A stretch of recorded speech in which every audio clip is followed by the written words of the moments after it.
గ్రామీణ కూలీలకి పని దినాలు తగ్గిపోయి ఆర్థిక ఇబ్బందుల నుంచి బయటపడటం కోసం గతంలో కమ్యూనిస్టులు ప్రాతినిధ్యం వహించినటువంటి యూపీఏ ప్రభుత్వం ద్వారా ఉపాధి హామీ చట్టాన్ని తీసుకొచ్చి దాని ద్వారా కూలీలకి ఉపాధి కల్పిస్తున్నటువంటి పరిస్థితి మనందరికీ తెలుసు.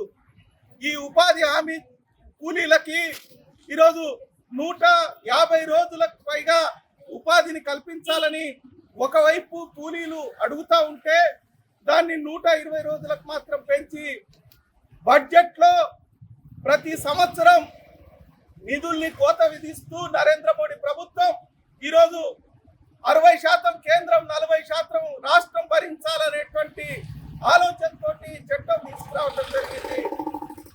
దీని మూలంగా అనేక రాష్ట్రాలు ఇప్పటికే అప్పుల పాలై నిధుల కొరతతోటి అభివృద్ధిని కుంటుపడుతూ ఉన్నటువంటి పరిస్థితి ఉన్నది.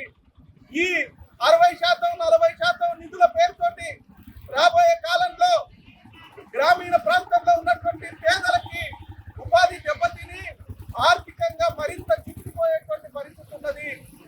ఈ మహాత్మా గాంధీ పేరుతో ఉన్నటువంటి ఈ పథకాన్ని ఈరోజు సంక్షేమ కార్యక్రమంగా నరేంద్ర మోడీ ప్రభుత్వం మార్చటం అంటే ఈ పథకాన్ని పూర్తిగా ఎత్తివేయటానికి బీజేపీ నరేంద్ర మోడీ ప్రభుత్వం కుట్రలు పన్నుతా ఉన్నది.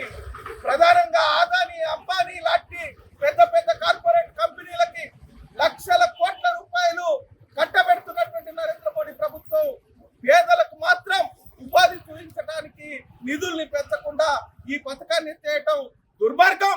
ఇప్పటికైనా ప్రభుత్వం ఆలోచించి ఈ చట్టాన్ని రద్దు చేయాలా, ఉపాధి హామీ కూలీ రేట్లను పెంచాలా, నిధులను పెంచాలా, 80% పైగా కేంద్రమే భరించాలని సిపిఎం పార్టీగా డిమాండ్ చేస్తా ఉన్నాం. చరిత్ర సృష్టించినోడు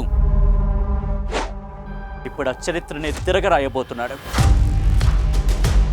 అబద్ధాల గోడల్ని బద్దలు కొట్టి నిజాలను రాగా మీ ముందుంచబోతున్నాడు. నిజమైన వార్తల కోసం వెంటనే డౌన్లోడ్ చేసుకోండి రా యాప్ని.